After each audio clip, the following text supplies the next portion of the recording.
नवनिर्वाचित प्रधानमन्त्री बालेन्द्र शाह बालेनले पद तथा गोपनीयताको शपथ लिइरहँदा छेउमै बसेका एक व्यक्तिको दन्तलहर सहितको मुस्कानले सबैको ध्यान खिचिरहेको थियो।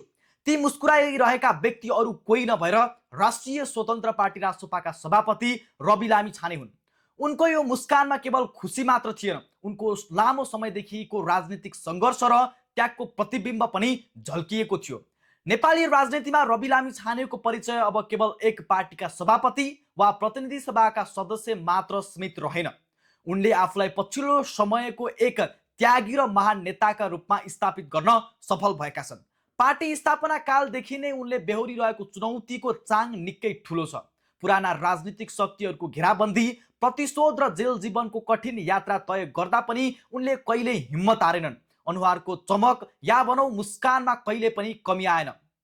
सदनभित्र रहँदा पनि आफ्ना कुराहरू प्रष्टसँग राख्न नपाउने परिस्थितिदेखि लिएर जनताको मन मस्तिष्कमा रासोपालाई स्थापित गराउन उनले गरेको मेहनतको कुनै पनि सीमा छैन।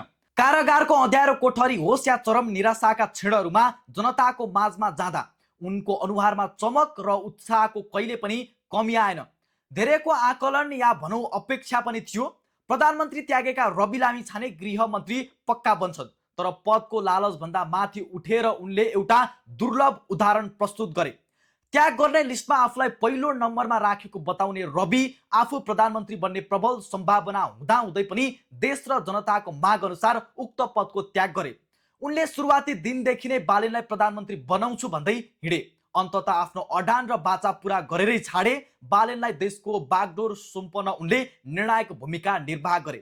व्यक्तिगत सत्ता र शक्तिको मोहलाई त्यागेर देशको नेतृत्वमा योग्य व्यक्ति पुर्याउन उनले देखाएको यो उदारताले नेपाली राजनीतिमा एउटा नयाँ मानक स्थापित गरेको छ। के तपाईँ ट्याक्स तथा अकाउन्टिङ ट्रेनिङ लिन चाहनुहुन्छ? यदि चाहनुहुन्छ भने हेटौडामा विगत लामो समयदेखि अकाउन्ट र अडिट पेसामा आबद्ध चार्टर अकाउन्टेन्टहरूद्वारा ट्रेनिङ गराइदिन्छ।